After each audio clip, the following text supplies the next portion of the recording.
ইমাম খতিব মুয়াজ্জিনদেরকে ২ ঈদের পর জোরপূর্বকভাবে অন্যায়ভাবে চাকুরিচ্যুত করা হয়, তাদেরকে ছাঁটাই করে দেওয়া হয় মসজিদ থেকে। পাশাপাশি মাদ্রাসা শিক্ষকদেরকেও এমনটা করতে দেখা যায়। এটা তাদের প্রতি একেবারে সুস্পষ্ট একটি জুলুম। যারা এই জুলুমের এই অন্যায়ের শিকার হবেন, ওই সকল ভুক্তভোগী ইমাম খতিব মুয়াজ্জিনদের প্রতি আমার বিনীত অনুরোধ, আপনারা তাদেরকে চ্যালেঞ্জ করবেন।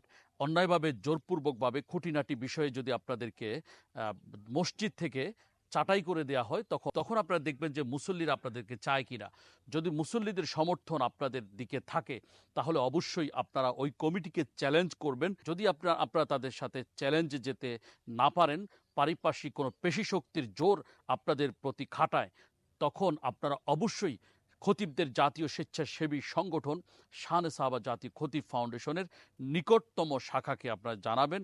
নিশ্চয়ই আমরা আপনাদের সাথে প্রতিশ্রুতিতে বদ্ধপরিকর যে আমরা কোনো মসজিদ থেকে অন্যায়ভাবে ইমাম মুয়াজ্জিন খতিবকে জোরপূর্বকভাবে বিদায় করতে দেব না। যদি কেউ জোরপূর্বকভাবে বিদায় করতে চান, তাহলে ওই ইমাম খতিব মুয়াজ্জিনকে অবশ্যই আগাম ৪ মাস আগে নোটিশ করতে হবে, না হলে ৪ মাসের অগ্রিম বেতন ভাতা পরিশোধ করে দিতে হবে।